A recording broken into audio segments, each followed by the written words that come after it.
யாழ்ப்பாணத்தில் பௌத்த பிக்கு ஒருவர் கைது செய்யப்பட்டு விளக்கமறியலில் வைக்கப்பட்டிருக்கின்றார். எதற்காக என்று சொன்னால், சிறுமி ஒருவருடன் தவறாக நடக்க முற்பட்டார் என்கின்ற குற்றச்சாட்டின் அடிப்படையில் இந்த சம்பவத்தில் என்ன நடந்திருக்கு என்று சொல்லி விரிவாக விளக்கமாக பார்க்கலாம்.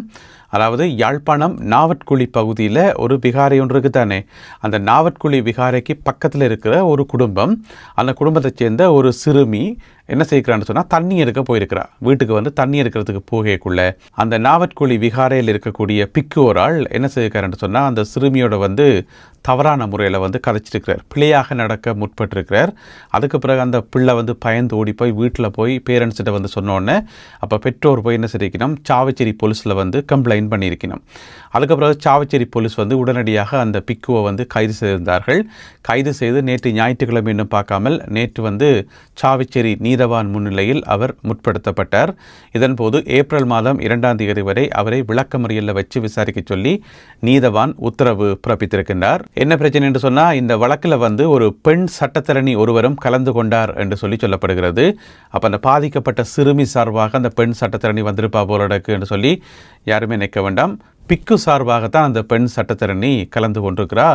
கலந்து கொண்டு என்ன சொல்லியிருப்பான்னு தெரியலை. என்னுடைய கட்சிக்காரராகிய பிக்கு எந்த விதமான பிழையும் செய்யலை, அந்த சிறுமி பொய் சொல்கிறா அப்படியா சொல்லுவா, எனக்கு விலங்கையில் என்ன சொல்லுவாண்டு. ஆனால் அந்த பிக்கு சார்பாக ஒரு பெண் சட்டத்தரணியும் இந்த வழக்கில் முன்னிலையாகி இருந்தார் என்று சொல்லப்படுகிறது. எனவே ஏப்ரல் மாதம் 2ஆம் தேதி வரை குறித்த பிக்கு விளக்கமறியலில் வைக்கப்பட்டிருக்கின்றார். நாட்டில் பொதுமக்களுக்கு எவ்வளவோ பிரச்சனைகள் போய்கொண்டிருக்குது, பிக்குவுக்கு இப்படி ஒரு பிரச்சனை. இலங்கையில் மிகவும் பரவலாக அறியப்பட்ட ஒரு பாதாள உலக குழு உறுப்பினர் ஓமானில் கைது செய்யப்பட்டிருக்கின்றார். கைது செய்யப்பட்ட அந்த நபர் இன்று அதிகாலை வேளையில் இலங்கைக்கு அழைத்து வரப்படுவார் என சொல்லப்படுகிறது. அவருடைய பேர் என்னென்று பார்த்தீங்கன்னு சொன்னால், அதாவது பாதாள உலக குழு பேர் மிதிகம சூட்டி.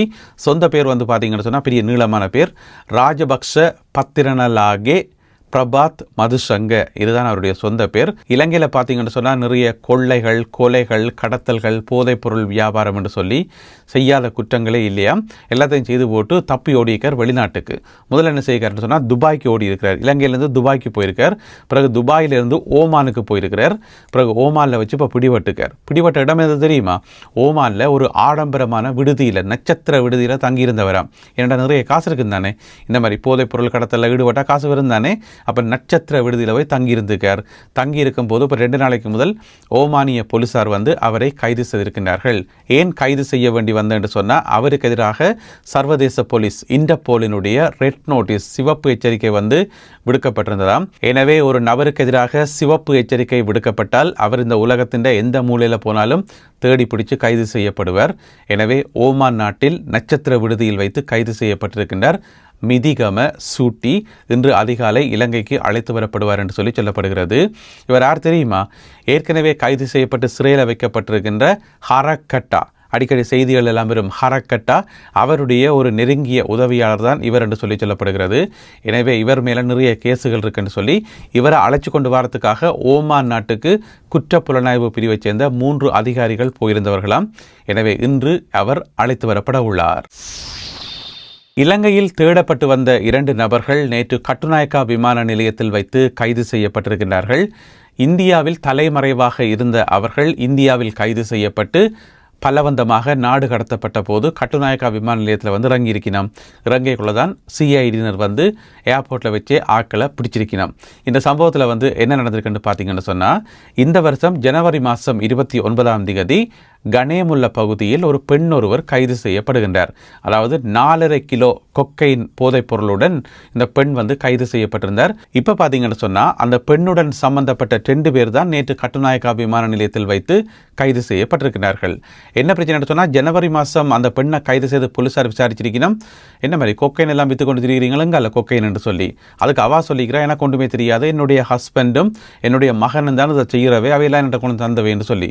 சரி, ஹஸ்பண்டும் மகனும் எங்கேன்னு கேட்க அவை நாட்டை விட்டு தப்பி ஓடிட்டணும். அதாவது மனைவி பிடிபட்டாலும் பரவாயில்ல, நான் நாட்டை விட்டு ஓடுறேன்னு சொல்லி மகனையும் கூட்டிக் கொண்டு நாட்டை விட்டு ஓடிக்கார். கடல் மார்க்கமாக இந்தியாவுக்கு போனவராம். அப்போ இந்தியாவுக்கு போன பிறகு அங்கே இந்தியாவில் பிடிபட்டிருக்கணும். அப்போ இந்தியாவில் போயிட்டு எவ்வளோ காலம் பதுங்கி இருக்கிறது. அப்போ இந்திய போலீஸ் கைது செய்து ஆக்களை இப்போ நாட்டுக்கு அனுப்பினது. நேற்று ஞாயிற்றுக்கிழமை வந்தோடனே 2 பேருமே கைது செய்யப்பட்டிருக்கிறார்கள். நாட்டில் நிலவி வருகின்ற அவசர கால சட்டம் மேலும் 1 மாதம் நீடிக்கப்பட்டிருக்கிறது. அதற்கான விசேட வர்த்தமானி வெளியிடப்பட்டுள்ளது.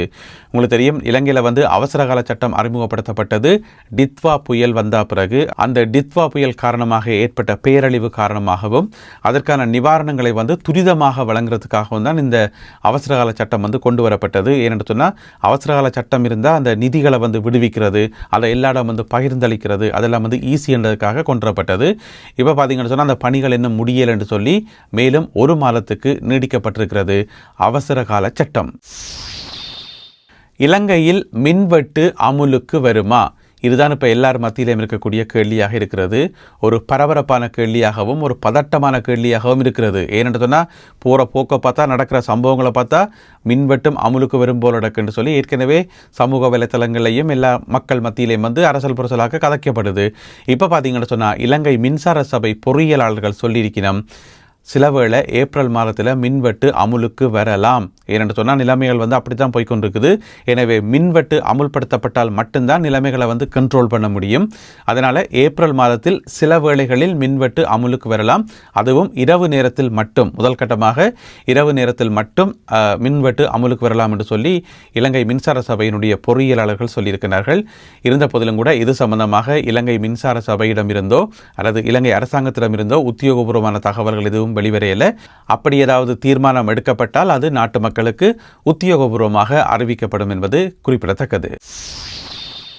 ஏப்ரல் மாதத்தில் எரிபொருட்களுக்கான விலைகளில் ஏதேனும் மாற்றம் இருக்குமா என்றது மக்கள் மத்தியில் கேட்கப்படுற அடுத்த முக்கியமான கேள்வியாக இருக்குது. ஏனென்று சொன்னால், உங்களுக்கு தெரியும், ஒவ்வொரு மாதத்தினுடைய கடைசி நாளும் 30ஆம் தேதியோ 31ஆம் தேதியோ கடைசி நாள் அந்த திருத்தப்பட்ட புதிய பட்டியல் வெளியிடப்படும். அதாவது எரிபொருட்களுக்கான புதிய பட்டியல் வெளியிடப்படும். சில விலை கூடும், சில விலை குறையும், இப்படி மாற்றி மாற்றி நடக்கும்.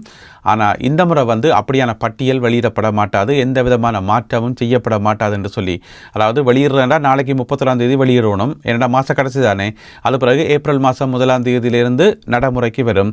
ஆனால் இந்த முறை எந்த விதமான மாற்றமும் செய்யப்பட மாட்டாது என்று சொல்லப்படுகிறது. ஏனென்று சொன்னால், இந்த மார்ச் மாதத்தில் ஏற்கனவே 2-3 தடவை எரிபொருட்களுக்கான விலைகள் அதிகரிக்கப்பட்டிருக்கிறது. முன் எப்போதும் இல்லாதவாறு அதிக அளவில் அதிகரிச்சிருக்குது. 80 ரூபா, 90 ரூபா, 100 ரூபாவாலெல்லாம் அதிகரிச்சிருக்குது. எனவே இதுக்கு மேலேயும் அதிகரிக்கணுமா? மக்கள் பாவம் தானே. அதனால எந்த மாற்றமும் ஏற்படான்னு சொல்லப்பட்டிருக்கிறது. சரி, அதிகரிக்காட்டியும் பரவாயில்ல, குறைக்கலாம் தானே என்று கேட்டீங்கன்னு சொன்னால், அதற்கான வாய்ப்புகள் இப்போதைக்கு இல்லை என்றது உங்கள் எல்லாருக்குமே தெரியும். ஏனென்று சொன்னால், சர்வதேச எரிபொருள் நெருக்கடி காரணமாக.